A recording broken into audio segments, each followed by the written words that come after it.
બીજેપીના કાર્યકર્તા કે બીજેપીના નેતામાં ક્યાંય થોડી ઘણી શરમ બચી હોય, થોડી ઘણી સાત્વિકતા બચી હોય, થોડી ઘણી સામાજિકતા બચી હોય તો એ લોકોને મારે ટકોર કરવી છે કે જે બળાત્કારોના કેસ થાય છે, 6 વર્ષની નાની ઢીંગલી ભગવાનનું સ્વરૂપ, એના ઉપર એની હત્યાઓ થાય છે, કલાકો સુધી એની પોતાની ગાડીમાં એ ડેથ બોડીને રાખવામાં આવે છે, દારૂની રેલમછેલ થાય છે અને પછી પ્રિન્ટ અને સોશિયલ મીડિયાથી જાણવા મળે છે કે એ ક્યાંક ને ક્યાંક બીજેપી સાથે કનેક્ટેડ લોકો હોય છે. સાહેબ, શરમ આવવી જોઈએ. રામ પ્રત્યે મને ગૌરવ હોય, રામના નામે હું સત્તા મેળવતો હોઉં, હું ધર્મની વાત કરતો હોઉં, તો મને એ પણ યાદ હોવું જોઈએ કે લક્ષ્મણનો ત્યાગ રામ દ્વારા કરવામાં આવે છે. લક્ષ્મણ નાની એવી જ્યારે વચનભંગ થાય છે, રામે આપેલા વચનમાં ક્યાંક બાંધછોડ થાય છે, ત્યારે લક્ષ્મણનો પણ ત્યાગ કરે છે. રામ એ છે, રામ નીતિ એ છે, રામ તત્વ એ છે કે જે સત્યની સાથે રહે, રક્ષણની સાથે રહે, સમાજની સુરક્ષાની સાથે રહે.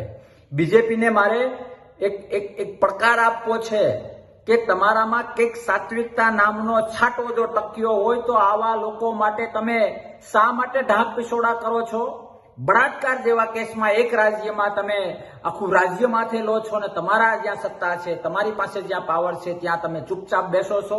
અરે સાહેબ, લોકશાહીનું અપમાન છે, સ્ત્રી શક્તિનું અપમાન છે, દીકરીઓનું અપમાન છે, આબરૂનો સવાલ છે. આબરૂનો છાંટો હોય તો આના માટે વિચારવું જોઈએ, આવા લોકોનો ત્યાગ કરવો જોઈએ, સત્તાનો ત્યાગ કરવો જોઈએ. જો આ વસ્તુ રોકી ન શકતા હોવ તો શું વાંક હોય છે નાની નાની દીકરીઓનો? શું વાંક હોય છે મહિલાઓનો કે જેને તમારા સપોર્ટથી, પ્રત્યક્ષ પરોક્ષ તમારા સપોર્ટથી એવા નરાધમો એ લોકોને હેરાન કરે છે, એનો બળાત્કાર કરે છે, એની છેડતી કરે છે, એની હત્યા કરે છે અને પ્રોસેસ કઈ નહીં, વિરોધ કઈ નહીં, એક શબ્દ બોલવાનો નહીં અને પાછા તમે દાવા કરો છો કે અમે રામને માનીએ છીએ, અમે ધર્મને માનીએ છીએ. કયા ધર્મમાં આ લખ્યું છે?